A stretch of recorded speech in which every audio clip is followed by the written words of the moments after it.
Greetings and welcome to the Badger Cave's West Wing, where our stealthy polecats ferret out the best feels, funnies, and what the fucks to discuss Slam Bam Badger style.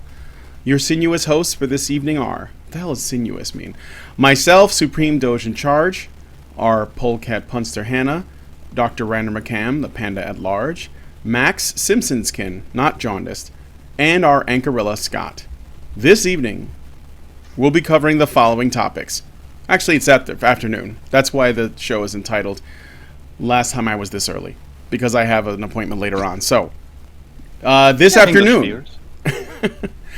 yeah, that's right. We have English viewers. For you guys that are sipping tea along with this evening. But for all of us Americans, this afternoon. Yeah. For the free!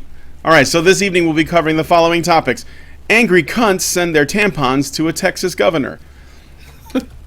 Wonder Woman is too white and too pretty to be ambassador for the UN. The Independent discovers that 1 in 3 domestic violence victims are men. A man uncucks himself from the system, saving himself from paternity fraud.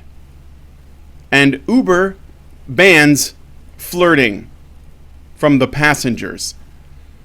And finally, a Milwaukee beer name causes meltdowns and triggerings on toxic scale. Finally, then, our bonus story for the patron-only after show.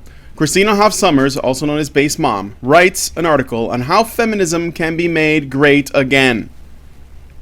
Anyway, if you want to listen to this topic or enjoy further personalized discussion with the Badgers on select topics, consider becoming a patron at www.patreon.com/honeybadgerradio. And now, we get on to the news. Max, I would like you to start. Happy Star Wars Week, ladies and gentlemen. Let's take a look at the dark side of the internet like we do every Tuesday. So, as Brian said very bluntly at the beginning of his listing off, we're going to be talking about angry cunts sending bodily waste to politicians. No, seriously. So, hey guys, do you ever see the Real Housewives of Jersey? Turns out they exist in Texas too. Now, what do I mean by that? Well, listen on with the bucket beside your chair, just in case. So, according to the Daily Wire, via an article from chicksontheright.com, feminists are sending used tampons, yes, to Texas Governor Greg Abbott in response to recent legislation mandating that aborted babies be disposed of humanely. Now, up until this point, the remains of these unborn babies were incinerated or dumped into a landfill by most facilities. However, new rules mandate that the body parts be cremated or buried. On top of this, birth and death certificates are not required in order to appease confidentiality concerns. The reasoning for sending rotting blood to politicians amounts to their objection that they have to bury or cremate their babies, miscarried or otherwise, and also pay the fine to do so. Despite this unnecessary, disgusting form of protest, I would understand objecting to these new regulations. Except the legislation explicitly states that they don't have to pay to bury or cremate their child, and in the case of miscarriage, they can do whatever they want. However, that hasn't stopped a popular post on Facebook in favor of protesting this legislation. As of this moment, it has gotten over 3,000 likes and over 16,000 shares. Even if the thing they were protesting was real, it doesn't excuse engaging in bioterrorism, at least that's the way that I view it, and I might be being a little bit facetious. But anyways, they're sending hazardous material to their public representatives. So in what world would that be deemed an acceptable form of protest? But anyways, Badgers, who wants to first speak on this? In the feminist world, that is deemed acceptable protest, even though it's imagine for a second that a bunch of men decided to send semen-soaked something or another to a female leader, a female civil servant, to protest some law on male behavior, that women don't do, some behavior that men do that women don't. There aren't really very many. There are a lot of behaviors that feminists say men do that women don't, but not very many that women actually don't do. But in any case, there would be outrage, coming from every corner of the world, every just little nook and cranny. Oh, how dare you, you evil! Bodily fluids, danger! And it's a biohazard, and it's not just because of sexually transmitted diseases. This is a bodily fluid. It rots. By the time it gets there, it's going to have all kinds of bacteria in it. So even if there's not, some of the diseases that are the more well-known things you don't want to get, it's going to have botulism. It's going to have salmonella. It's going to stink. It's disgusting. And the stupidest part is they're sending something disgusting to a civil servant to protest not being allowed to do something disgusting. I mean, feminists cannot be angry or cannot be honest, about abortion. They have never been able to be honest about abortion. When they want to talk about how much access a woman should have to it, then it's a medical procedure. And it's all biological, and it's all, a woman's body, and it's all tissue, human tissue, and it should all be dealt with as medically as possible, and we should be as sensible about it as possible. But as soon as the law starts treating it as a medical procedure, and it has to meet the same regulations that other medical procedures have to meet, with the same degree of cleanliness, and the same degree of care with which we treat human tissue, because it's dangerous to just dispose of it any way we want. It's dangerous to put it in the landfill because it can put germs in the water table. And then all of a sudden it's a privacy issue. It's not a medical issue, and we shouldn't be treating it like other medical issues, and how dare you, and blah, blah, blah, and woman this and woman that. You know what? It's one or the other. You don't get both. It's either a medical issue all the time and needs to be treated like a medical procedure with the same regulations as other medical procedures, or it's a privacy issue and you can go back to having back alley abortions in the front alley like Dr. Kermit Gosnell did. That's my good little rant on that.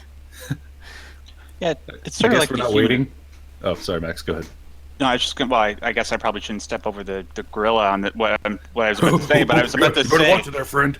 Yeah, I was about to say this is sort of like the human equivalent of chimpanzees throwing excrement at at other life forms that they don't appreciate or like. Oh, right? but Max, though, let's not be too hard on chimpanzees. I mean, they're just acting on instinct. They don't really. It's not like they're protesting something politically when they do that. They're, sometimes you just don't have toys. You just want to throw shit around. And it's just what you got. It's like, hey, you want to play catch? All I've got is this pile of poop. Oh, no, well, what else are we going to do? Exactly. The jungle. Getting to know what you guys do on the weekend. Go long! Hey, look, I'm a great ape, sir. I'm not a chimpanzee. Get it straight, all right, buddy? All right. Sorry. All look the same to me. But no. But yeah, just this whole story, it really it's a classic, pure example of what everybody seems to be talking about in the news today, which is fake news. There was nothing here to object to. It's just because of the nature of the abortion discussion that anytime anybody tries to make advances either in one way or the other, even if it's completely innocuous, people are just going to lose their shit. Sorry. Yes. Like monkeys do, except that they find it. There you go. Yeah. Can I go ahead, Scott. Quickly? Mm-hmm. Yeah. Here's something that I haven't seen anybody talk about, is that when they do things like this, they're exposing a great many people to possible pathogens. This not only does it expose the person that's getting the package or the person that's opening the package, but we're talking about an entire system of mail which can be potentially polluted by this stuff. Like, you're talking about, like, these packages can go in with, into giant bins filled with other mail and can then pass infectious diseases onto other people's mail. So this is just incredibly negligent on the part of the people that are doing this. If you want to protest, go to their office and do it in person. Sending this stuff through the mail exposes a lot of people to a lot of potentially dangerous substances, frankly. And it's negligent and it's stupid. So that's all I gotta say about that. Well, I think protests in general has gotten really fucking stupid. I mean, this doesn't prove anything. It doesn't. I don't know what the point is. Now, okay, if the feminists that are sent, first of all, I didn't know feminists were wearing tampons anymore. I thought free bleeding was the thing now, and then you didn't even use these patriarchal instruments of oppression because they look too much like penises, and I'm sure that there's other reasoning behind it. So I'm surprised that they even had any. Secondly, they're also going against their sisters by assuming that by sending bloody tampons to politicians, they're trying to send a negative message. So are you saying that your menstrual blood is somehow disgusting and unnatural? It is, but maybe in your mind, it's like it's the life-giving, juice or whatever. I don't know. And should be embraced as the mother's milk, the nectar of the goddess, whatever. Some sort of ambrosia. Yes. Yeah, like don't think. Go ahead, Mike. If you are a political representative who's receiving packages like these, here's how you stop that from happening. Go on record and say, "Thank you very much for sending me your essence, lady. I like the way it smells. It reminds me of your goddess power." From that moment on, they will burn everything that comes out of them. Reminds me of my time in the womb. Yeah, he should. Objectify it. He should put every tampon on a gold plaque, and then hang it in his office, complete with the name of the person whose tampon. I was given this great and divine gift from this woman, and then watch them. It's the holidays. Yeah. Seriously, sexualize it. They'll stop sending it. They'll start protesting against the sexualization of tampon. This was inside a vagina. What's the name of the candle holder that is used during Hanukkah? Oh, Menorah? the menorah. The menorah. Yeah. Yeah, just deck that out with the tampons. Yeah, Oh. put one in there. No. Make it the festival of lights, Ew. and You're then an awful person, Max. put a little wick in top. The Like festival everybody of else light is making days. something equally worse. Oh God, Hannah, no. That was so wrong. Oy vey.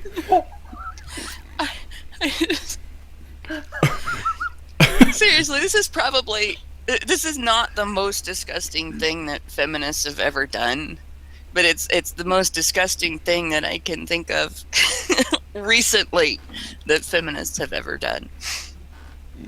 This is actually this is more disgusting than that chick that sticks yarn up her pooter and knits or crochets with it. I think it's fine if they do this. Just take it in person to the guy's office or the person's office. Like, So they can get arrested. Well, no. Well, I mean, you can't really get arrested for protest. I mean, if they start throwing the things at people, if they're holding them and they're like, like this, whoa, I'm protesting. That's fine, but like that really does bother. It sincerely does bother me that they sent those through the mail and they've exposed,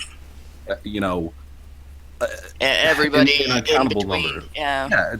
There's so much that can go wrong with that because if you've ever gotten a package that's been broken open by the mail deliverer or something like that, there's so much potential for this to really impact people, like legitimately impact people in a negative way, like physically harm them. This is really negligent and really stupid on their parts. Yeah, actually, this is to think of this another way. When you work in medicine, anywhere from top to right down to the lowest paid nurse's aide out there, and I'm at the low end. I'm a direct caregiver for intellectually disabled adults. If there is any biohazard, you have specific protocol for taking care of it. Right. Even minor bodily fluids that are not known for, the sexually transmitted disease, things like not bloodborne pathogens. People don't think of bloodborne pathogens coming from other bodily fluids. But if somebody throws up, there's a protocol for taking care of that. If somebody has sanitary napkins that need to be taken care of, there's a protocol for taking care of that. You have to wear gloves if you're going to touch it because you can't just wash your hands and be sure that you're safe from having had a transfer of germs. This is common sense, really. Yeah, that's why they have those boxes at doctors' offices and in hospitals that are marked biohazard. They put this stuff in there for a reason. That's why every diabetic and anybody else that has to have injections at home, like for allergies or anything like that, has to have a sharps container for their needles at home. Everything has to be taken care of that way. You cannot just even a needle that has been used by somebody who is confirmed to not have anything that anybody else would be scared of, you still have to use a sharps container. You still can't just dispose of that without something like that. Medical waste has to be taken care of properly in order to protect the people around you. And this is so typical of feminists, to not care about the impact of their actions on other people, or even the potential impact of their actions on other people. They only care about the impact of other people's actions on their politics. That's it. Yep. Yeah, and even then, just doing stuff like this, it just muddies the entire discussion surrounding abortion, and it just makes people more prone to go pro-life, which, it's not exactly the answer. There's it's probably the grayest type of issue there is. Well, and pro-life isn't necessarily a bad thing. I'm pro-life. I'm anti-prohibition. I'm pro-education. I'm pro have a good discussion about this. I'm pro have every alternative available, and so on. Yep. Especially birth control, because abortion is not birth control. It's actually, by that time you're already pregnant. It's pregnancy elimination. It's not birth control. So I'm pro birth control, and I am anti-abortion. I'll let people know that that's where I'm coming from. But prohibition doesn't work, and we're at a point in human history where, with today's attitudes, that would be simply a form of prohibition. Even though I do think that a doctor that performs an abortion on a viable fetus is committing murder. I don't think that people's attitudes at this point are at a place where if we were to outlaw it, we would stop it. So even though, I wouldn't legalize any other form of murder, I would say that it would be useless at this point to outlaw this one. Yeah. And so the discussion is very, very difficult to have with a lot of people, because when you start talking about abortion, the first thing that you get is that you must be at the far end of one side of the fence or the other. And I don't fit anywhere. And since I don't fit anywhere, everybody in the discussion has issue with something that I have to say on the topic. Oh, I hear that. I'm right in the middle on the whole thing. And I don't consider myself in the middle, but I do consider myself to be way off to the side. Yeah. And it doesn't work for the discussion. It doesn't, and you can't have this discussion with that attitude and actually get anywhere. As an aside, isn't this kind of like getting a finger in the mail from a kidnapper? Well, it's something like that. Where's the money? Tampons are about that size. Where's the money? She gave up a doll for the money, Lebowski. I have an idea of like this menorah you were talking about, Max. It should be called. It should be called a womenorah. Well, I mean, with the WIMMIN. The blood of Mary on it. According to feminists. Yeah. Femora. A femora. Oh, Max. Femora sounds like a badly written feminist superhero. Yeah. I was going to say it sounds. Yeah, it's the newest feminist superhero from Marvel Comics. There we go. Femora, queen of the gender wars. Her and Squirrel Girl are going to get together for a fucking awesome crossover, where they eat ice cream and watch Sex in the City. It's like, fucking Christ. But not the TV show. They're going to go peep in people's windows. All right, moving. That might be kind of cool. Let's move on to the next story. I am going to do a reading of this one. So, one less woman in politics. Wonder Woman loses her job as UN ambassador. You guys might remember a few months back, Wonder Woman was made an honorary ambassador of the UN. Not kidding. All right, so I'm going to go ahead and read this article briefly. It's pretty funny. Wonder Woman's tenure as a United States United Nations honorary ambassador will come to an abrupt end on Friday, less than 2 months after the appointment of the comic book character sparked outcries of protest. 2016. Plans had called for the use of Wonder Woman in an empowerment campaign for women and girls into 2017, according to the comic book's publisher, but the character's role is ending this week, a UN spokesman said on Monday. The superhero's appointment as UN honorary ambassador to fight for gender equality prompted angry criticism? I'm going to say prompted angry. It looks like that's 2 words. Prompted angry criticism that the choice sent the wrong messages. Nearly 45,000 people signed an online petition asking the UN Secretary General Ban Ki-moon to reconsider. Quote, although the original creators may have intended Wonder Woman to represent a strong and independent warrior woman with a feminist message, the reality is that the character's current iteration is that of a large-breasted white woman of impossible proportions, scantily clad in a shimmery, thigh-bearing bodysuit. The petition read, Wonder Woman, a DC Comics heroine, first appeared in 1941, fighting villains, rescuing victims, and unearthing evil plots. Dozens of UN employees protested at UN headquarters on the day of the appointment when Diane Nielsen, president of DC Entertainment, said the Wonder Woman campaign would feature various initiatives over the course of the next year.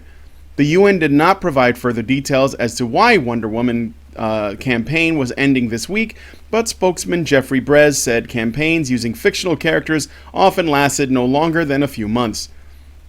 Well, that's probably okay. The designation of Angry Birds, a collection of animated characters that is originated in an online video game, as UN climate change envoys in March lasted a single day, he said. So the Angry Birds were UN climate change envoys. The Angry Birds. DC Entertainment, which publishes DC Comics, said it was pleased with the exposure Wonder Woman brought to the UN's global goal to achieve gender equality and empower women and girls by 2030, as well as elevating the global conversation around the empowerment of women and girls. Quote, Wonder Woman stands for peace, justice, and equality, not the American way. And for 75 years, she has been a motivating force for many and will continue to be long after the conclusion of her UN honorary ambassadorship, said Courtney Simmons, a spokeswoman for DC Entertainment, a subsidiary of Warner Brothers Entertainment that is a division of Time Warner. Thanks for explaining all that. The release next year of a special edition Wonder Woman comic book on the empowerment of women and girls, announced in October, is still planned, Simmons said.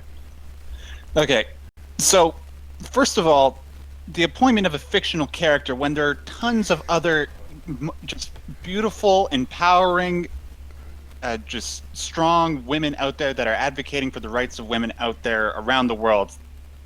Yet they choose a fictional character. Okay, retarded, but let's just go along with, that decision. If you're going to choose any character from the world of fiction to represent ideally what it is to create a better world for women, just to show them what the possibilities are for growing up and becoming the best that you can be, Wonder Woman is that character. And even then, they find problems with her. Well, yeah, she's too white, too hot, too pretty. Feminists do not think non-white women can be pretty. That's the problem. So she can't be too pretty, and therefore, But no, what really blows my mind about this is that they came up with all these excuses. When I think the reality is they don't like Wonder Woman because Wonder Woman is also, for women, a symbol of accountability. She did not make excuses. She did what needed done. And she's always done that. That's always been part of Wonder Woman's character. She was equal, not just because she had strength and capability and so on, but because if it needed done, it was up to her. If she saw it, it became her responsibility. And feminists don't like responsibility. Honestly, I don't even think it's that, Hannah. I do. I do. I don't think it's the social... Like, they use the progressive stack, but the progressive stack is just a tool for social justice types. For the progressive types, the progressive stack is just a tool for them. as a get out of accountability free card, as a card they can play to get their way in any other, area of human contradictions or human conflict. It's not a basis. It's just a tool. It's like a crowbar for them. And I think the reality is they don't like having somebody who's an example of what is real strength as opposed to the strength of victimhood. Wonder Woman's not a victim. You know what? Honestly, in my opinion, and I could be wrong, but frankly, I think it's because she's white. And, I'm not like fucking coming from the Stormfront forums here or anything like that. Obviously not. No. Knows me, they know But that's not how it is, but isn't she supposed to be an Amazon? right? Yeah, she's pretty Themyscira, Greek, but that gets lumped into white people anyway. Yeah, but here's go the ahead, thing, Scott. though. Here's the thing, though, is that we see very much so over the last probably 5 years, especially where being white is a problem, especially being a white man. I mean, white men are they're the devil now. The blue-eyed white man, devil. And I honestly feel like it's like when we're looking at feminists and we're looking at the kind of the ways in which they operate when they're talking about like representation and all this sort of thing, white woman is just next in line next to white men as being the lowest rung of representation. And I kind of feel like no matter what they did with this kind of thing, it wouldn't have been right. They could have had, a fat black albino, handicapped, autistic, Down syndrome, whatever, whatever it was. It could have been a rainbow of progressive stacked bullshit, and it still would have been wrong. But I think and this is just kind of seeing from the playbook that they've established over the last 5 or so years. I honestly think that it's just like, it's a white woman and they don't want a white woman, so they're bitching about it. Give it to Ian Hursty Ali. Yeah. Well, I mean, the thing is, they Ayan Hersey Ali is the wrong kind of feminist. Yeah, she's They not. didn't She's complain about not Hillary. a good one. Yeah, They didn't complain about Hillary being a white woman. Yeah, again, this is just my yeah. opinion, and this is, and I'm not, and again, I'm not like, this is not, I'm not trying to turn this into a racial issue. I'm just going from, like I said, the playbook of like the last, say, 5 years or so. This is a recurrent theme, and this seems to be a problem when it comes to feminism.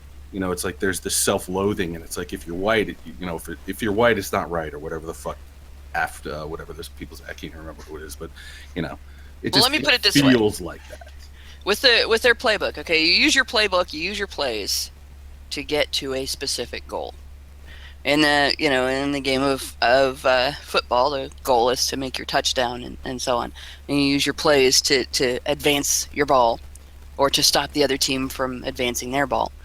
In politics, it's to gain a political foothold, to advance your agenda, and to keep the other team from advancing their agenda. And their play is using the progressive stack. But their agenda is using the perception of weakness and victimhood in women to obtain political power. It's exploiting society's gynocentric protective attitude towards women to obtain political power and money. And that's why I see Wonder Woman, the race thing, the progressive stack thing, the whole thing, it's all a cover, I think, for avoiding female accountability. They don't like Wonder Woman because she's strong. Right. Yeah. If you have the cure for something, they can't complain about it anymore. So that makes sense. It makes sense. And that the race card is a very powerful card because people let it be a very powerful card, because nobody wants to be a hateful, hurtful person. So if you accuse us of being hateful and hurtful, and you use the race card to do it, and we know that there has been a history of conflict between the races in which we pay attention to the ways in which white people have been hateful and hurtful, why then we avoid instead of confronting when we're faced with that. But it's very useful to prevent that discussion of female accountability. You only support her because she's white. No, people like Wonder Woman because Wonder Woman gives no fucks. You know, That's you can't have a woman who gives no fucks. They don't like women who give no fucks. They want women who whine. If it's a matter of race, then I'd like to nominate She-Hulk because she's green. That's right, but also white. Yeah, but she's normalized white with just Yeah, So she's going after Right, white yeah. standards of beauty. Max. I mean, come on. You got to educate yourself. One other thing I would say. Okay, first, I have a few quick thoughts on this. First of all, the idea that you would need to nominate a fictional character is dumb on its face. It only shows me how much of a joke the United Nations is. I mean, seriously, a fucking joke. If the United States government was the government itself, not the United Nations, was nominating like fictional cartoon characters like Optimus Prime, actually that'd be kind of cool. Like fictional cartoon characters as to represent something, right? I think that to call it ridiculous and infantile would be appropriate. But when the UN does it, I mean, how do people take them seriously after that? Like, that's ridiculous on its face, first of all. I mean, the Angry Birds representing, like, I don't know, eco-friendly shit is just stupid.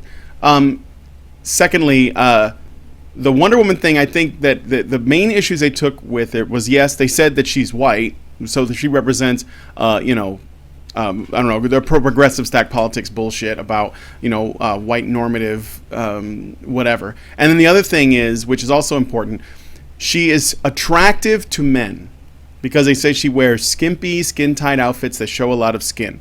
So what they want is a Wonder Woman in like the burqa or something. Like that's what I think, that if they were going to have a woman to represent the United Nations, it would be a woman in a burqa. And considering the people who are probably some of the most prominent voices at the United Nations, like that have a chair at that table, I wouldn't be surprised, because I believe like the United Arab Emirates and lots of other Islamic countries are on the board, and they probably wouldn't have a problem with that change. So, and another thing is that Wonder Woman is, despite the fact that the character comes from an island, and you probably assume that she's Greek, she wears the American flag as a costume, so she's basically an American icon. And she was, and I believe that the guy who created Wonder Woman, whose name I always forget, he's like a 3-parter, and he was into bondage and shit. But I believe that guy was American too, and so he was basically like, I'm going to contribute like all the other people because these superheroes came out of wartime. And there was a great thing I saw about Jordan Peterson, where he was talking about the mythology of superheroes and how they, in many ways, we refer to them as modern gods or a modern mythology. And I think that this is definitely related to that. So I'm actually okay with Wonder Woman having nothing to do with the UN, because I think she's better than that, in my opinion. And hopefully, maybe they'll just replace her with the Amy Schumer Barbie, and then they'll have what they want. And we'll have what we want. The new date rape Barbie. Yes. You know what? Complete with drunk as a skunk Ken.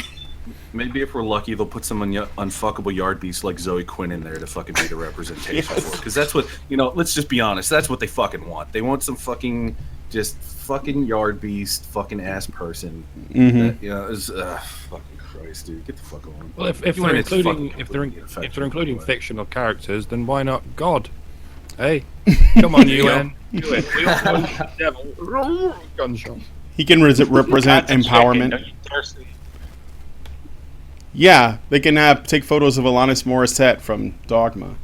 There we go. And then that could be God. Well, no, white woman. She's a white woman, though. Oh, yep, too white. Yep.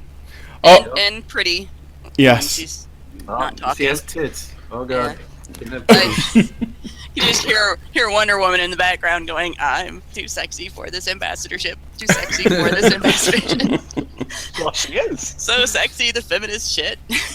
Yeah, you know what though? Just to kind of try and make a cogent point here, I hope, is that like Max said, there are plenty of real people out there that if you gave them this platform and this opportunity, they might actually be able to do something legitimate. But this just feels like typical UN nonsense. It's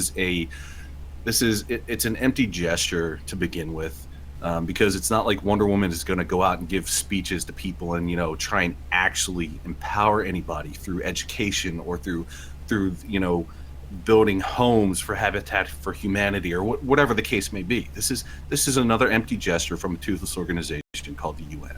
Plain and simple. Fuck the UN. Mm-hmm. They've outlived their usefulness. I mean, if they even had any to begin with. So I have a feeling that I don't know that they've ever done anything useful for anyone. They just kind of get together and I don't know, do nothing. I remember when I saw Civil War and I saw that at the center of it was the United Nations. I laughed my ass off. I was like, "This is the dumbest part of this movie." And then Don Cheadle was like, "This isn't a joke. This is the United Nations." I was like, "Yes, this is a joke." This isn't the Security. The World Security Council seemed to actually do shit. UN. And they got blown up. Yes. All right, let's move on. I was thinking the same thing about that, Brian. I love Yeah. that part. So good. You know, I know, this is makes me UN laugh. important. Let's move on to the next story. Max, tell us a little bit about domestic violence. Yeah, okay, so here's some good news, ladies and gentlemen. According to the data released by the Office for National Statistics, over 1/3 of domestic abuse victims in England and Wales are now being recognized to be men. Apparently, 1.2 million women and 651,000 men reported to be victims of some form of domestic abuse. Roughly 1 million of those offenses were reported to the police, with only 421,000 of them determined to be crimes. However, just over 100,000 cases were prosecuted, with only roughly 75,000 leading to convictions. Now, granted, the severity of abuse varies in these cases, with the Office for National Statistics noting that women were far more likely than men to be killed during domestic violence disputes. Of the 432 domestic homicides between April 2012 and March 2015, 73% were female and 27% were male. Over the past decade, the number of women convicted of domestic violence has tripled, from 1,850 to 5,741.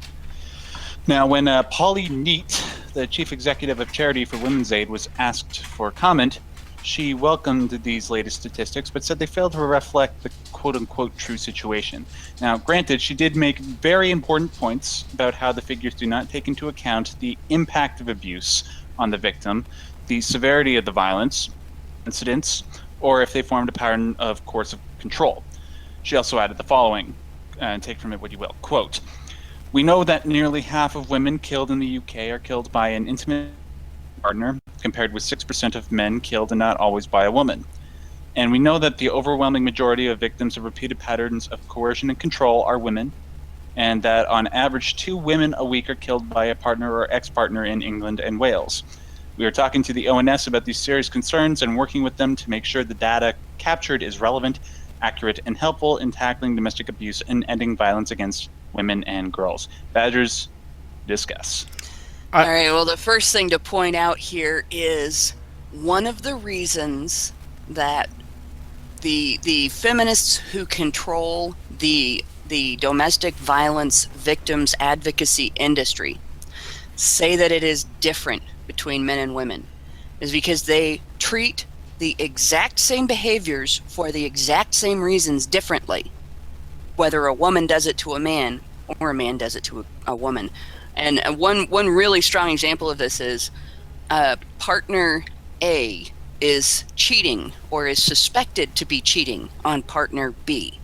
So partner B starts to do all kinds of things to keep track of partner A's behavior and to guilt trip partner A into being more informative towards partner B, where they're going, what they're doing, who they're with, spend more time with partner B, limits partner A's finances so that partner A cannot go out and spend money on the other partner that isn't supposed to be in the relationship, and so on. If a man does this, feminists call it coercive control. If a woman does it, they call it self-defense. Person A says something reprehensible to person B. Just absolutely disgusting, crude, mean, hurtful, and person B hauls off and just absolutely bitch slaps person A. If person A is a man, feminists determine that to be self-defense. If person A is a woman, then person B is the abuser. And that's the way this goes all the way through.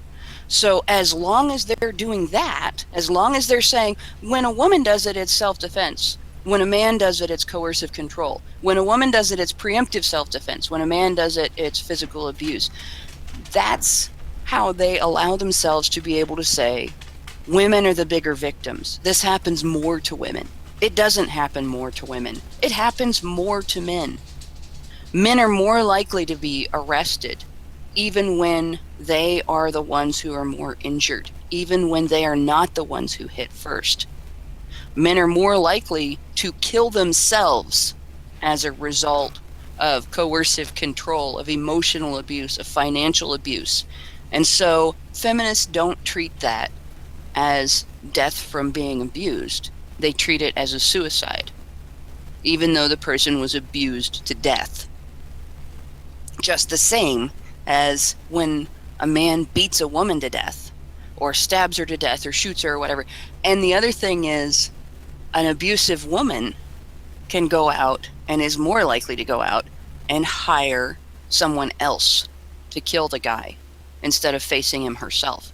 So there are plenty of circumstances under which a man may die as a result of abuse by his partner, and not be counted as a death at the hands of an abusive partner, because there is a middleman, whether it's him, or whether it's a hitman, or whether it's a person who has been tricked into or persuaded to engage in proxy violence on behalf of a woman who has cried about how terrible life is with this guy, or the things that he has done to her, and so on. A new boyfriend or whatever. Yeah, a new boyfriend, or a neighbor, or, you know, she goes to her family and says, he raped me, when he didn't. Or he won't let me spend any money, when what she's doing is commanding all of the family resources, and he's trying to save enough to pay the bills. The circumstances under which feminists make this accusation are horrible. And the fact is, we don't know that the things that Polly Niet is saying are true. We know that feminists have organized and presented the information to make them appear so. And that's all we know. And then that's all we're going to know, as long as the presentation of information is controlled by feminists. Yeah. I take everything that you're saying as that was something I was going to bring up, but there's also some other stuff I want to point out in this article.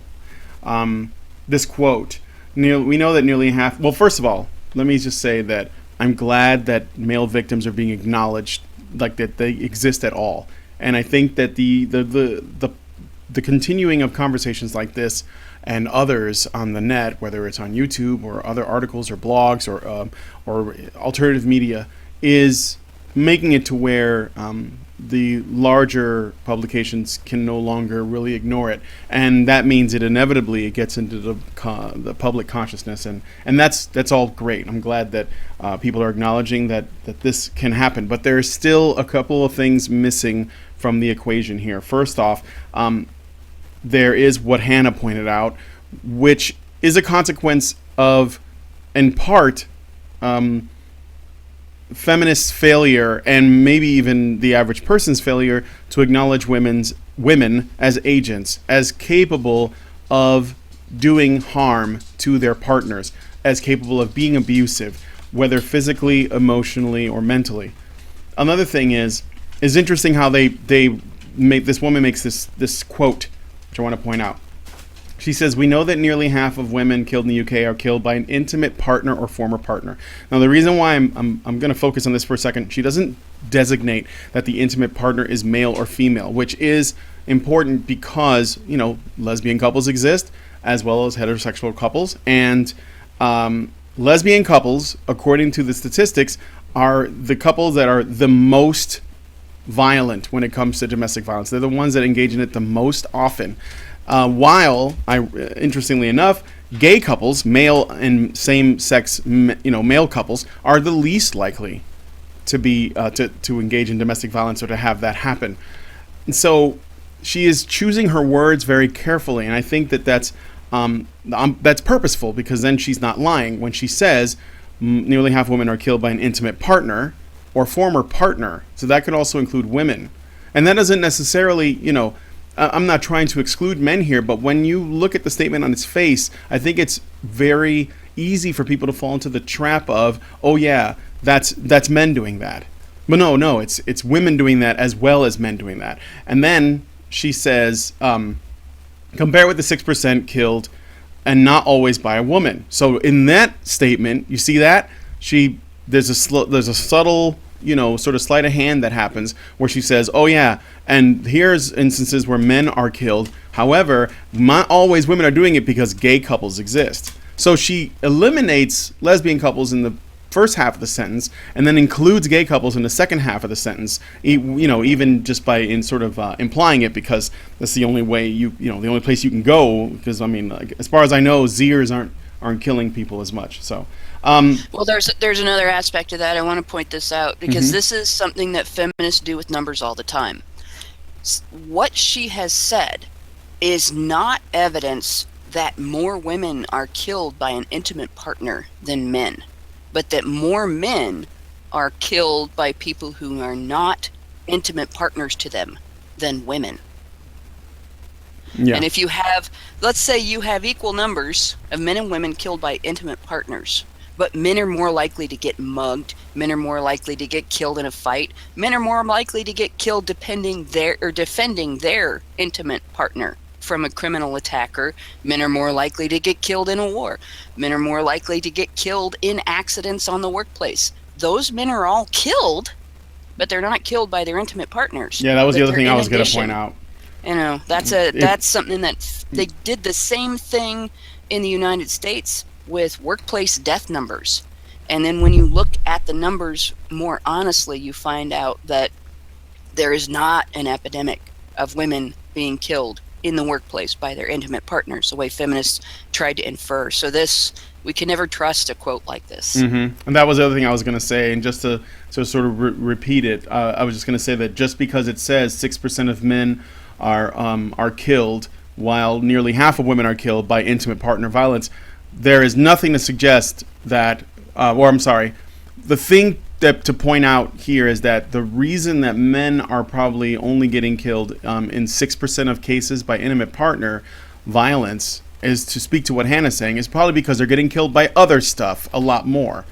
It's the only true thing. That means that women, when they say nearly half of women who are killed by intimate partners, that means that they're essentially a lot safer, because men are getting killed by everything else. You were saying war, poverty, homelessness, just getting mugged on the street. We all know that men are more likely to encounter violence when they're out in public than women are, even though we tend to focus on women.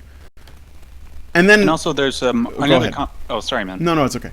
No, I was just going to say there's another common sense element to this whole thing, is that, like, from what I understand, that when it comes to the issue of domestic violence, men and women pretty much share parity in terms of victimization, with the exception of the most severe forms of violence plus murder. But then again, that sort of makes sense, because biological differences between men and women is that men tend to be a lot stronger than women and are able to carry out these more severe forms of violence, whereas with women, if they probably the ones that are in these most severe situations, they probably would want to, they would probably be in that frame of mind where they would want to kill their intimate partner, but that would sort of be like a child fighting a bear. Unless you do it the way that the women who do tend to kill their partners have, like what Hannah said, where they poison them, they take them out while they're asleep, they use weapons, they hire hitmen, or they get, close friends, relatives, or new boyfriends to do their dirty work for them. Or they use the state itself. They make accusations, and then they get those men put in prison.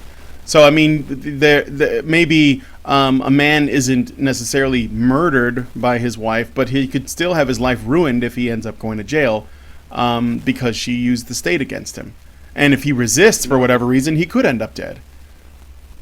Well, I can give you two real solid examples. One of them is the 7 Years in Hell story.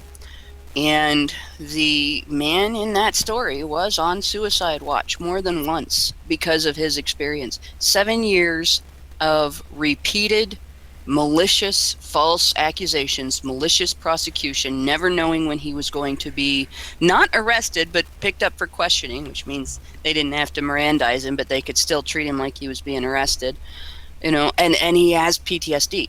And this is somebody who his health has deteriorated significantly because of this ordeal. And his life may have been significantly shortened because of this ordeal. We don't know that yet, obviously, because we don't know if he's going to be able to recover his health. But this is, and he went through, during this situation, he went through cancer. And she accused him of getting cancer to get out of the accusations. And this is what this guy dealt with. So if he had committed suicide, that would have been an individual killed by an ex-spouse using coercive control, using emotional abuse, but not counted that way. One of the other guys, and this is a sad thing to be able to say, but I know more than a couple of guys who have been through ordeals with false accusations and malicious prosecution to the point of vexatious litigation. One of my childhood buddies, a guy I've known since I was 4 years old, has gone through about 15 years of this. And one of the things that she liked to do was go into a bar, and this is in a rural area where chivalry is really not dead. She'd go into a bar and say he hit her, get a group of guys together, and then go find him and beat the shit out of him. And when you're dealing with a drunk mob, there is no, well, we're going to stop here because if we go any further, he'll die. So it is entirely possible at some point. Fortunately, he's moved away from where she is, but unfortunately, he did it because of things like this. But with the situation like this, a guy can get beaten to death by a drunken mob. And it wouldn't get counted as a death by abuse. It would get counted as a bar fight or a mugging incident. They wouldn't consider the fact that the ex-wife was behind it. Yeah. And there's one other thing that I just sort of wanted to pile on top of possible reasons behind the data. Polecat, or however you pronounce her name, she did make important points about bringing up the impact of abuse, where there were multiple incidents. There's one thing that people tend to forget or include within this type of data is the which of the two genders was the primary instigator. And if I'm not mistaken, a lot of the time, I think it's like 70% of the time, it's actually the woman. Mm-hmm. Okay. I think that we're going to move on to the next story, but before we do... Scott! Look at there, guy. All right. Pump the brakes there, Optimus Prime. Go ahead. If I may be so bold, as somebody who was formerly in an abusive relationship with that actually turned violent against me, I dealt with this for the last 2 years. I was with somebody. We were together for 5 years, and it got physically violent toward, like, in the last 2 years of our relationship. And the last time that I finally was just like, fuck it, I'm done. It was kind of, it's not funny. I don't mean to use the word funny, but we're in my car, and I was dropping her off at her apartment because we had split and we'd gotten different apartments at that point. And she wanted to go to my apartment to get something that she had given me, and she has this habit of breaking things. Like, that was her thing. It's like, this thing I gave you, I broke it now. I showed you, because she's a very aggressive person. But we're in the car, and I wouldn't. She's like, take me to your apartment. I need to do something. And I'm like, no, I won't do it. And she got to the point where she just started shaking, and she ended up punching me. She fucking decked me right in the fucking eye. Just knocked the fucking shit out of me. Wow. And at that moment, I remember having, like, not flashbacks, but in my mind, I remember having flashbacks, or things pop into my head, where I was watching Cops, and there was this one episode where they went to this trailer park. I know, right? Cops, a trailer park? What? No. They went to a trailer park, and this woman had been beating on her husband. and she had even fired a gun in their trailer while she was like threatening him and such. He hadn't laid a hand on her. He had marks all over him. He was bleeding. He had scratch marks on his face, and the cops arrested him. And the cop even said, "Sorry, man, we can't do anything about it. We have to." And the thing that bugs me about this is when you look at what this woman's writing, she's using spurious language. She's using very, very shaky, like saying, not saying it outright, but inferring it pretty strongly that it's, it's always the man's fault and this sort of thing. And so that kind of pissed me off just in that. But we know it's kind of like it's, the joke about Hillary Clinton and the line of bodies behind her or whatever, it's like, it's something that is real, but people make a joke about it. It's like, oh, haha, you might end up like one of Hillary Clinton's detractors or whatever. The trail of male tears. Right. It's kind of like the same thing. It has become this thing where it's like, don't let a woman hit you because you'll go to jail for it. It's like, it's so crazy. It sounds so fucking weird, but it happens. And at that point, I ended up reaching across and opening the door, and I physically pushed her out of the car and drove off as fast as I could. Because like, I was like, I got to get the fuck away from this, because like, I literally looked around. I was like, did anybody see this? Nobody else saw this. So like, I have to get away from this before like, something happens. Cause like, if I don't have a witness, like she could very easily have called the cops. And even though I've got a fucking, I've got a shiner now at this point from where she fucking hit me, I could have been arrested for it, because that is the common thing that happens. It's so common that's like, don't hit a woman because you'll go to jail, even if she hits you first, And the level of insanity that people just don't seem to think about when you're talking about these sorts of situations. What was what were the numbers? The numbers had gone up from like 1,700 to like 5,600 or whatever it was. Yeah. Around those areas. That makes me incredibly happy, because to me that denotes that there is beginning to be a change in the way that people see these things, and they're beginning to be seen as equal, which they should be. The idea that a woman hitting you first can end you up in jail, to me that's just it's again, we're in fucking bizarre world. It just doesn't make any sense. And having been in that situation where it had happened to me multiple times, I'm like, I literally have done nothing, and yet I could be put in jail. I could be handcuffed and taken to jail, and that could go on my record, and I could be fucked because of that, because of what somebody else has done, because of the implication that a woman can just, because of the way the law works, and because the way, the whatever kind of weird sympathetic thing. It's like women are all these shrinking violets, and men are, the brooding hulks and this, that, and the other. That I would be seen, just because I'm a large male, I would be seen as the threat, not the victim. And it's just, it makes me really sad, honestly, because I know that, when you look back, there are men who have suffered greatly. And that's one of the stories we're going to be talking about next up, I think, is that there are men who have suffered greatly because of this sort of paradigm, this sort of idea that women can do no wrong, and that men are always the aggressor, and they're never the victim. So it does my heart good, in a sense, that things are changing, and that there's starting to be a sense of parity, and there's starting to be a sense of equality in this regard, because it's long overdue. Long overdue. Yeah. Thanks for sharing that, man. Yeah, thanks for sharing that.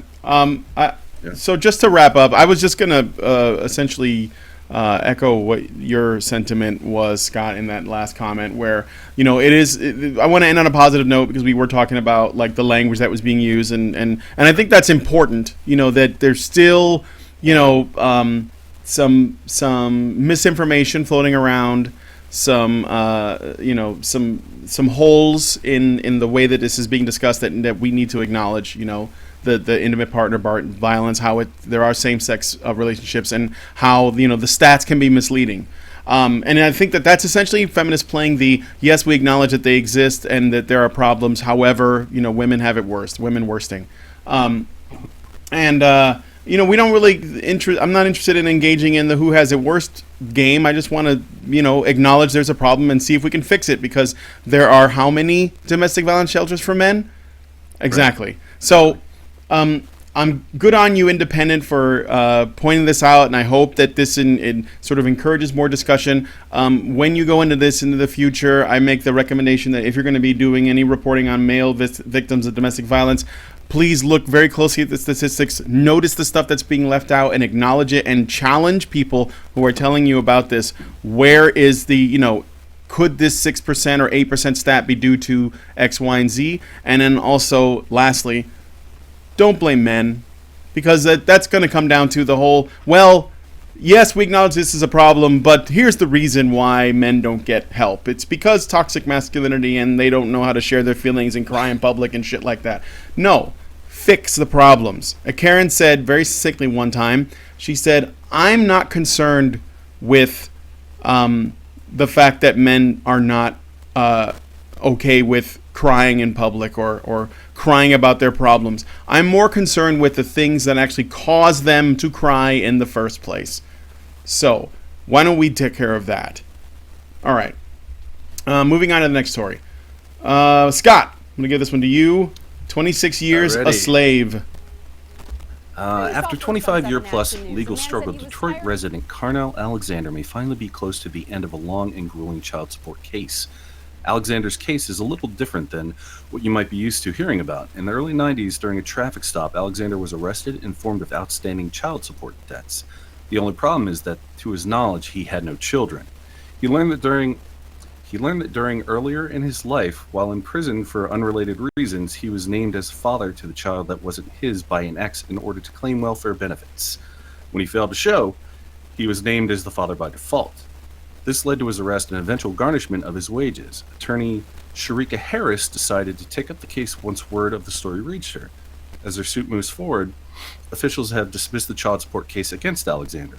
After 26 years, he no longer owes child support to a child he never had. Attorney Harris still plans to continue her suit, however, hoping to earn Alexander some form of restitution of the 26 years of hardship he suffered. Good. Yep. Bravo. Yeah. See, like it's funny. Like, well, maybe it's again not funny. Sorry, I keep saying that. Peculiar. It's interesting that that this was allowed to happen, and it points out very strong problems within our legal system when you're confronting situations between men and women, but also between the haves and the have-nots. There's a huge disparity in how the law is metered out. And this is obviously, this man, he has been in prison.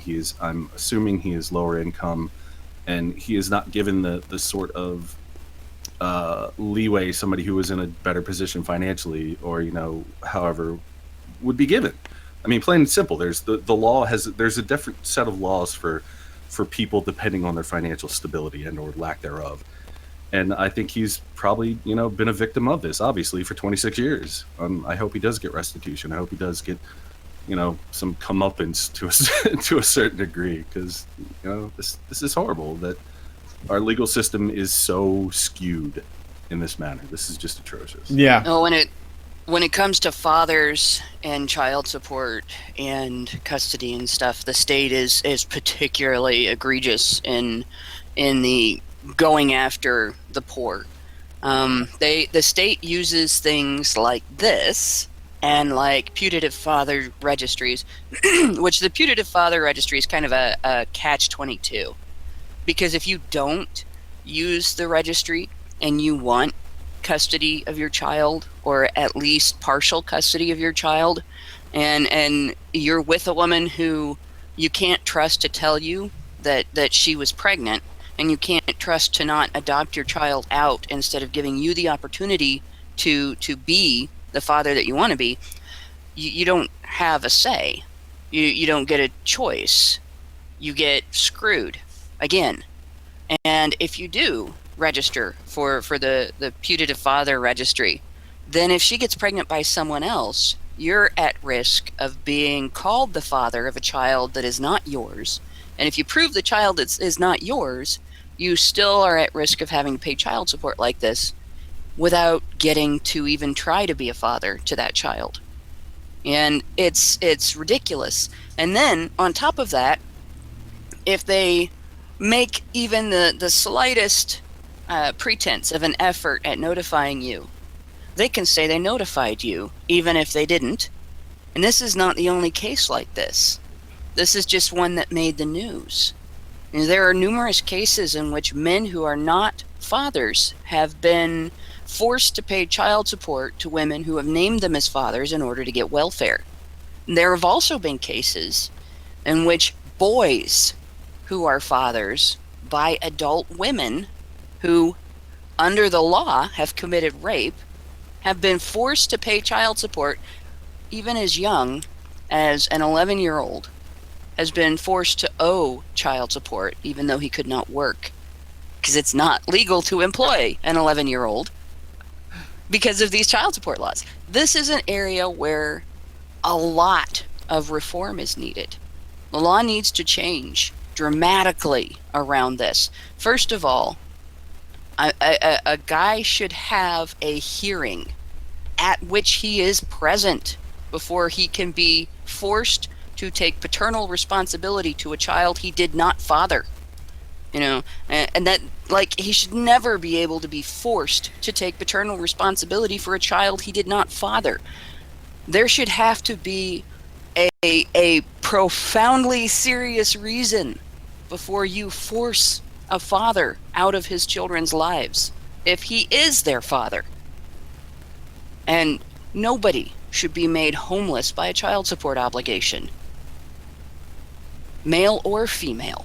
Mm-hmm. The state only does it to women when the state takes the children away from both parents and puts them in a foster home. They do it to men all the time, and they do it based on income men don't make, but the judge thinks they should. So this whole situation happened because the state uses men's position of poverty and men's position of being at risk of being called deadbeats, society's attitude towards women and children, as leverage to farm poor men for child support and for prison fodder. And this is just one example. And I'm glad that this guy has had some resolution. Yeah. But without a change in law, we're going to see this happen, and it's going to happen where we don't see it over and over again. Yeah, it's kind of crazy that, you know, when in the court of law, the mandate is generally innocent until proven guilty. And say this was a murder case, right? They would have to have this person come in, and they would bring them in front of a jury, they'd bring them in front of lawyers, and they would talk to them. They would investigate the case. So the fact that they can do these things in absentia, of actually having the man come in there and be represented in any way, really, is fucking insane. It goes against everything our legal process is founded upon. The idea that you have the right to a trial, that you have the right to representation. It's crazy that they can do this, but like Hannah said, excuse me, this is something that they do. They make a lot of money off of this. So it happens all the time. There was a story in the Red Pill documentary, by the way. Still, tickets are available for the Chicago screening if you want to go see it. There's a link in the low bar. There's one of the stories for the in the Red Pill documentary of a woman who had to declare somebody the father, and so she just declared to some guy that I guess she had slept with, but he was not the biological father. But they held him to it, and they made him pay child support and the whole deal. And she because they had to declare someone, he wasn't even around. And she was like, "Oh, I don't know. It was a busy week. I guess this guy's probably the father."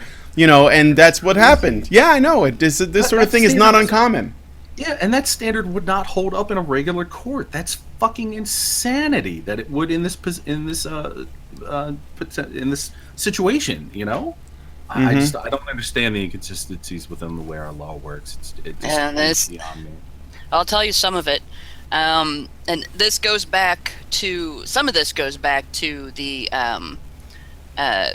I can't think of welfare reform laws. There was a specific name for the welfare reform law, and I can't think of it anymore. I think it was just called the Welfare Reform Act.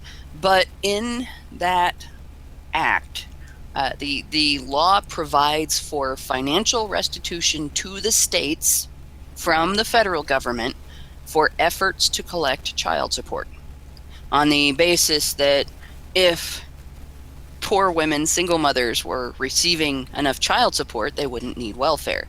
Which is bull, because what they do then is they go into the welfare office and they work out, because I have sat and listened to women do this. They go into the welfare office and they work out with their caseworker how they can maximize their collected income from various sources without losing any of it. So they get just enough child support from their baby daddies to, or their alleged baby daddies to give them a little extra cash, but not enough to make them ineligible for welfare payments. And some states will keep the child support. So it's clearly not for the child, it's to restore the state's coffers, and then they're still getting money from the federal government for collecting it. So Michigan, going after this guy for 26 years, they were collecting money since at least 2000. They were collecting money from the federal government to continue to go after this guy, because it's just for their efforts.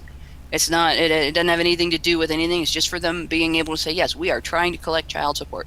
Ohio responded to this change in law by making it mandatory to pay through the state.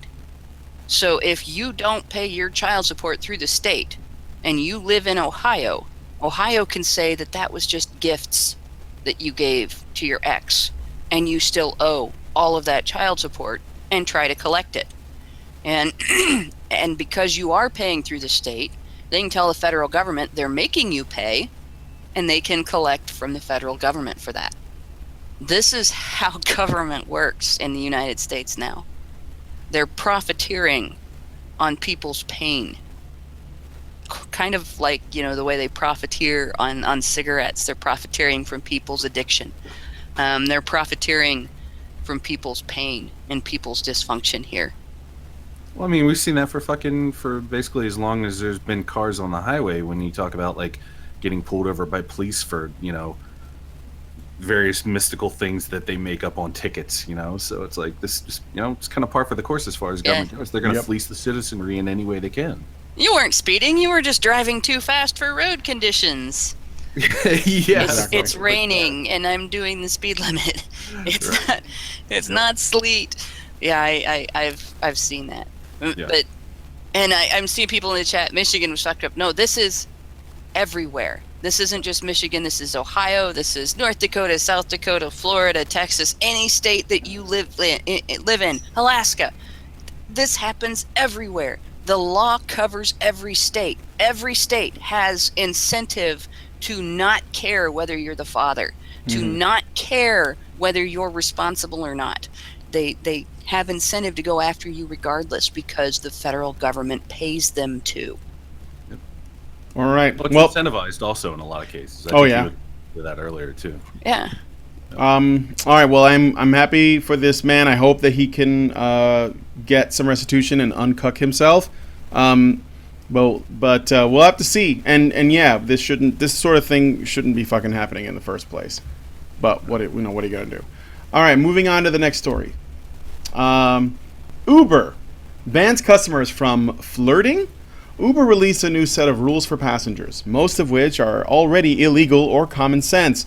The consequence of damaging drivers or other passengers' property, use of inappropriate and abusive language or gestures, and breaking the local law while using Uber, such as, asking an Uber driver to drive higher than the speed limit because you want to get somewhere faster, can all result in the user's account being deactivated.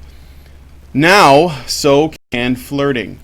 Uber's guidelines say that they have a strict no-sex rule. That's no sexual conduct with drivers or fellow riders, no matter what. One could speculate that perhaps some of these rules directed at passengers could be a response to videos of particularly aggressive riders ranting about the pillaging of the continent of Hawaii going viral on the internet.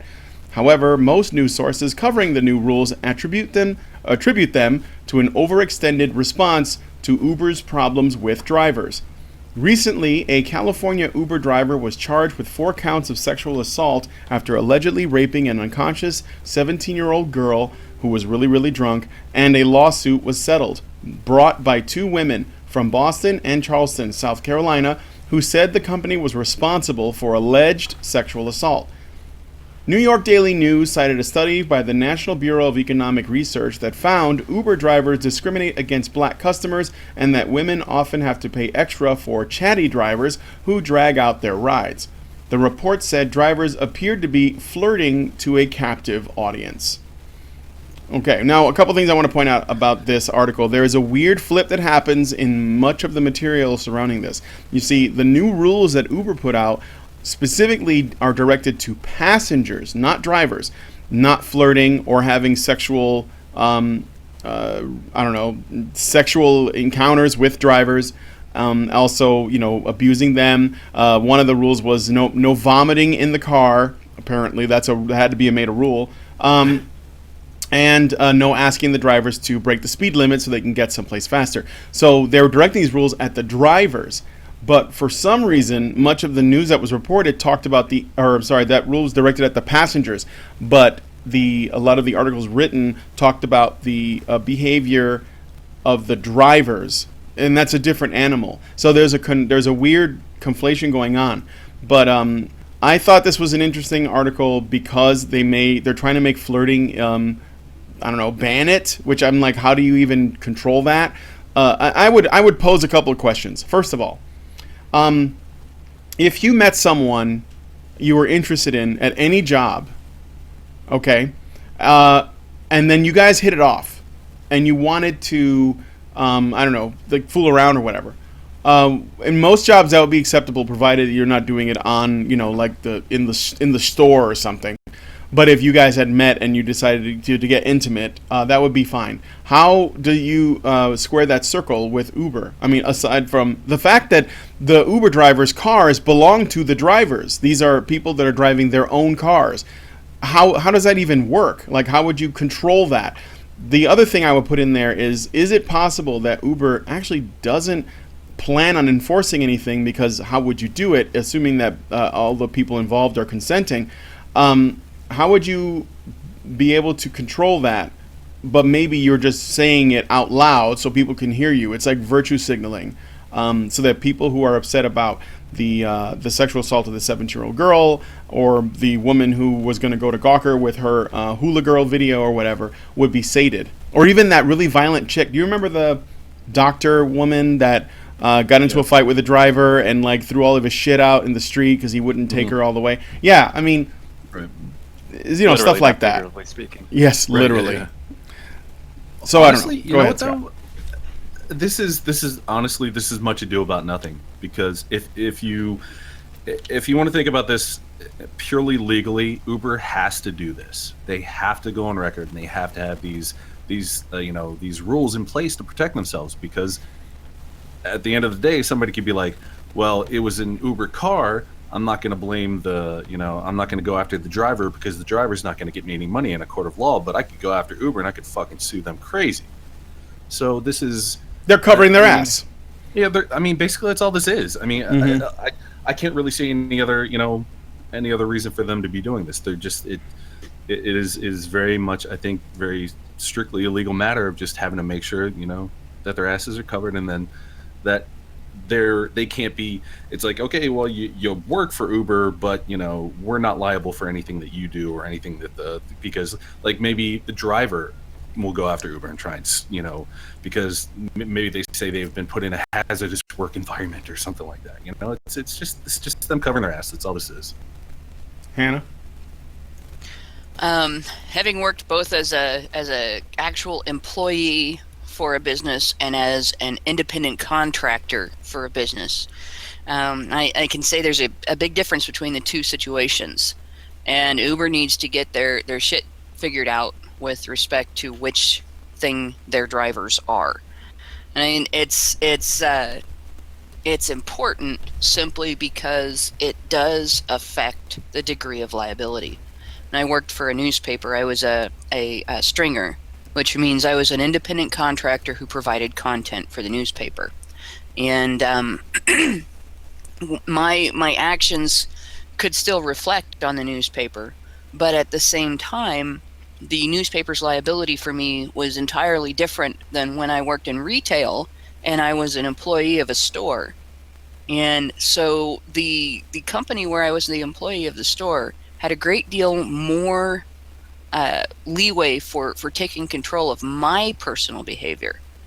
Now, with respect to Uber and a cab, they still can have, obviously, stipulations for what you have to do if you want to have a contract with them to just like any franchise, just like anything like that. They can say, well, if you're going to drive for us, if you're going to put Uber on your car, you have to do this, you have to do that. You can't do this, you can't do that. And that's reasonable. But they need to be able to come out and say these are independent contractors, because they really are independent contractors, not employees. And they ought to be able to distance themselves to a degree that will protect the company from the degree of liability for what takes place in an Uber cab that a retail establishment's company would have for what takes place in a store. Now, that said, at the other end of this, like the only Uber driver, I know one Uber driver, and that Uber driver is female, not male.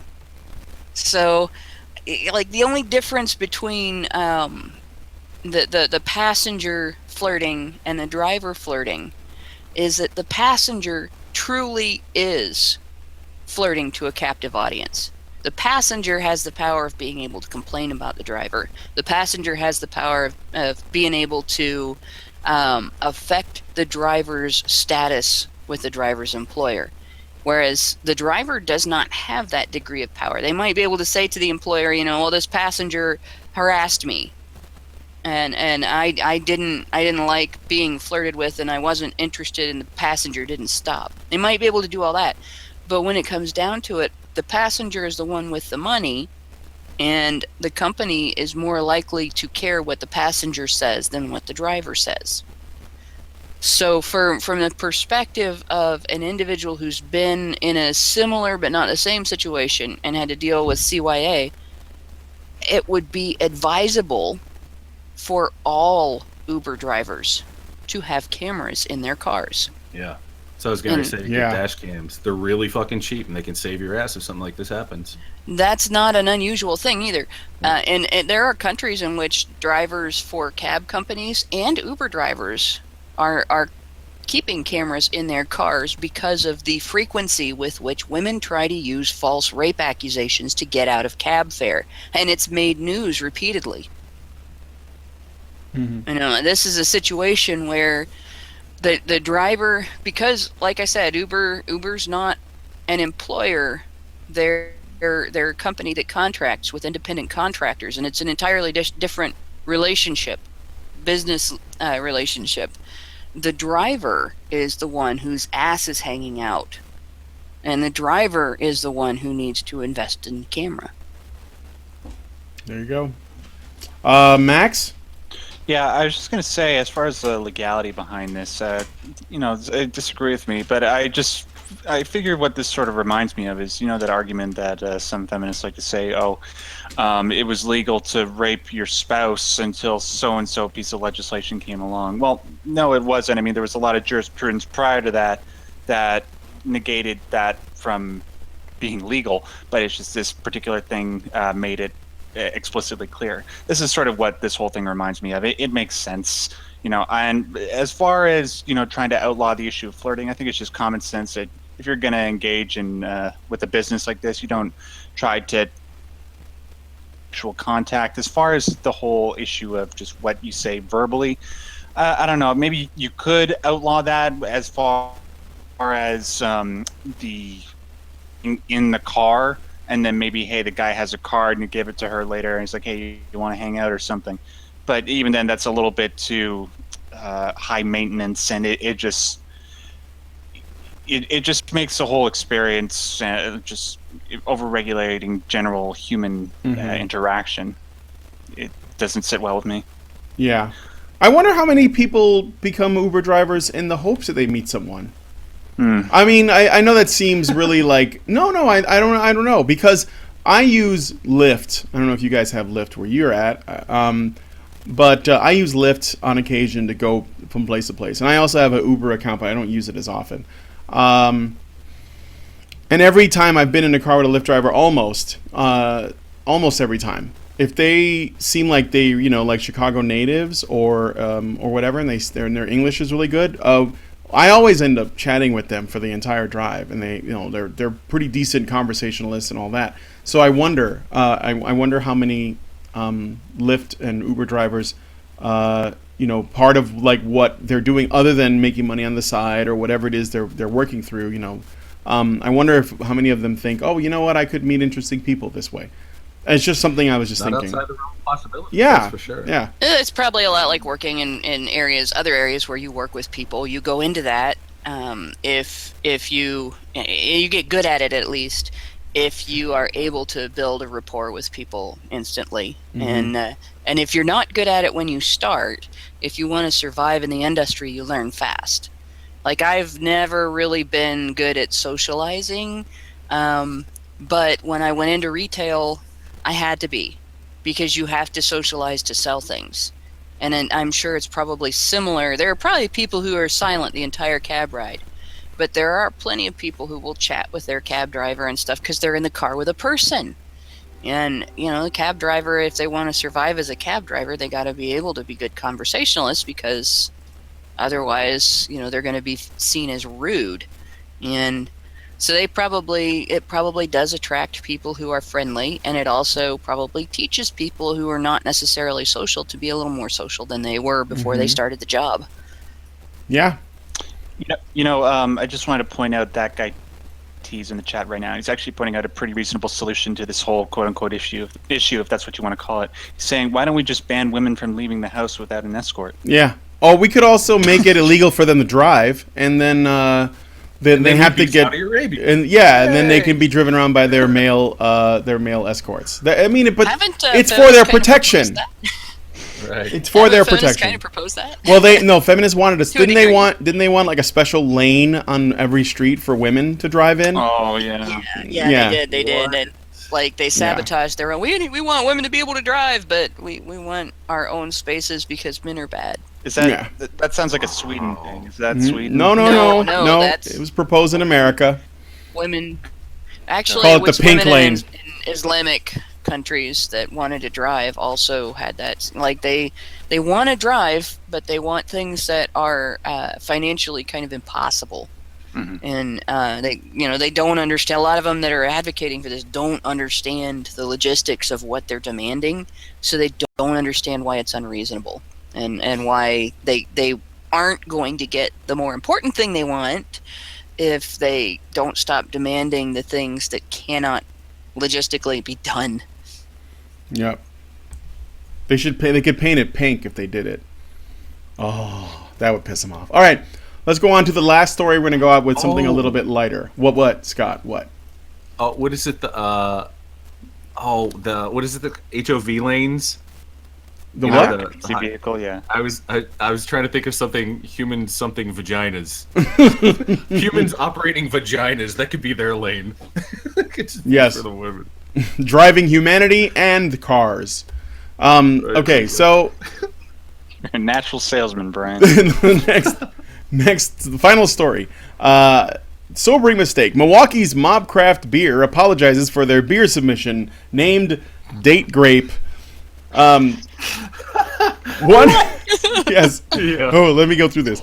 One of Milwaukee's newest breweries is apologizing after a name of a proposed beer sparks outrage. The beer, Date Grape, was submitted for an online competition and made it on the company's website. At Mobcraft Beer in Walker's Point, you decide what is brewed. Each month, we take idea submissions from anywhere across the U.S. for a beer that people would want us to brew, said Henry Schwartz, Mobcraft Beer. Schwartz. Monthly subscription allows users to submit ideas and share them with friends. And here's an example. Savor the Flavor, Laughing Clown, and Night Creature. The top 8 go to our monthly vote. A process president, Henry Schwartz, says was done automatically using, a process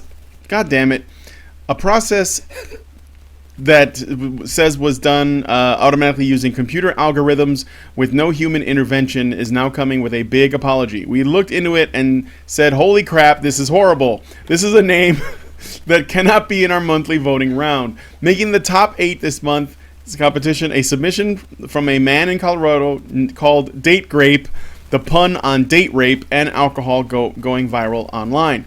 It's called date grape, by the way, because it uses dates and grape juice. So that's where the name comes from, in case you're wondering.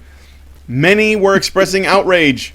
Shook my head like, here we go again, said Marianne Clessieri, head of the Healing Center. What the hell is the head? Okay. And that's Marianne, problem glasses and all. Marianne Clessieri is the head of the nearby Aurora Healthcare's The Healing Center. They provide free resources for sexual assault victims. She says the beer idea submission is hurtful. Again, they are feeling of being minimized, and what happened to them is not important. Yeah, okay. Mobcraft has deleted the submission, changed their process to include human editorial checks and balances, and promises offensive submissions won't make their website again. I'd love to say I'm one, embarrassed, and two, very sorry that any offensive beer name came up on our website, said Schwartz. He seems really sincere about his outreach, that he absolutely feels this is never okay, said Clessieri. An apology accepted by advocates after a sobering mistake. Strolling level beer. But outrage. Oh, it has to be more delicious than the beer itself. I want Who to. comes up with grape and date? I want to meet the guy in Colorado that came up with it and shake his hand and buy him a date grape. There you go. Yeah. Dude, you know what? Here's the thing. It's funny about this is like, the guy who owns this brewery, has he never been on the fucking internet before? I mean, come on. No, what they dude. should have done was submit it to 4chan to get names. Oh, Jesus Christ, dude. I was getting ready to say, I was like, there are things, we have seen very, very public examples of how this sort of thing goes bad. We've seen it with the fucking Coke thing. We saw it with the Microsoft Tay thing, the bot. Numerous things where people, you can't trust the internet. I mean, come the fuck on. I mean, I love the internet, y'all, but I mean, there's some great people out there, but y'all a bunch of assholes for the most part. Let's just be real. You get shit like this. It's like, how are you going to set up a system whereby there is no human interaction on something like this? That is, I just think whoever is in charge of this was just an idiot. They're just really fucking dumb, and just. Let's not make a big deal about it, people. Just have the laugh though. Stupid. That's hilarious. It's a good laugh. It is funny. That's what I was getting at. It is funny, but it's just like, come on, man, y'all gotta smarten up a little bit. You gotta be a little bit more savvy than this. It's better than Beery McBeerface, which is probably what 4chan would have went with. Yeah, seriously. I mean, it is funny. Don't get me wrong. But it's like, come on now. Here's You gotta the be thing, smarter though. than this. The reason that people do things like this guy did, this particular type of trolling, is because of the delicious outrage that it elicits. You get all kinds of punny names and all kinds of fun and all kinds of cuteness and everything in a situation like this, and then there's this one, Willard McBain sitting there. For the reference, sitting there going, how can I piss people off, or how can I get somebody's goat? And he's sitting there in the background laughing, and of course he's going to come out with something like date grape, because the minute the special snowflakes see it, you're going to get, oh my god, they said date grape, this is the most horrible thing that has ever happened, atrocity, we have to do something about this. We're hurt, we're damaged, we're injured by these terrible words. Oh my god, what are we gonna do? And the company has to deal with this. That was a good Chris Rock impression, man. Chris Rock. These people are I so upset. We have to deal with these upset people. We have to fix this horrible situation. Our company's name is now in the gutter because of these, and all this guy did was utter two lousy words that could have been flushed. They could have been ignored. All they had to do was vote the shit down that they didn't like and vote the shit up that they did like, and then that's it. But no, they had to freak out over it. And to be honest, I could see 1,000 bottles of date grape out there and not blow a gasket like these people did. And it's just sad that they gave the troll that much power. And it is, like Scribble says, offending snowflakes is a new sport. Well, you got that mostly right. It's not new, but it is a sport. Yeah, I'm trying to decide whether or not this is better than the whole Hitler did nothing wrong controversy. Was that, from Mountain Dew? It I is think Mountain Dew. I think I found the guy that Did you actually really? submitted it. Yeah, because it says here Oh, wow. Dates and Grape Juice by Jeremy Bergener. And when you search for him on Facebook, I come up with a guy named Jeremy Bergener in Colorado. I think I didn't sharing it to everybody, but he's been doxxed. I'm going to add him as a friend right now. Apologize. I just sent a friend to him. What? What if it's a different Jeremy Bergner? We'll find out. As soon as if he accepts it, I'll be like, "Are you the brave soul that submitted the date grape name? If he is, Are you the we guy?" have to have him on. We have to get him to come on and talk Yeah. about this. He's the new humongous. He's got the best yeah. picture too. He's wearing like radical 80s shades, and he has like a big sombrero on, and like a fucking what Now, is he that? appropriating He is like, appropriating multiple cultures at Christ. once. The guy, because Oh, yeah. he's got like the things that they put around your neck when you go to Hawaii, the continent of Hawaii. Yeah, he's got that He's been on. delayed. His wife's wearing like a Viking helmet for some reason. Yeah, Oh my god. he these looks like people the are kind of awful. guy who knows how to party. He said he was wearing shades indoors. Is he appropriating Sure, art the, culture? you know those There we go. plastic shades that they don't actually have a lens, but instead they have a bunch of Oh, slots, yeah, like the slats in them, like the 80s. Yeah. He's got Oh one my of those. gosh. this Kanye West shade. That Yes. probably not really his face. I don't know. Anywho, Yeah. so that's basically the last story. I thought we'd end it on a laugh. I thought it was hilarious. So if you guys have any So- funny names for inappropriate or not politically correct beer names, please put them in the low bar. I mean, in the comments section, because do. I think I'd find something funny. Go ahead. What do you got? Speaking of Mountain Dew me. Mountain Dew me. Not bad. Yeah, so we'll see what people have going on here. Rohypnol soda. Okay. Oh no. Okay.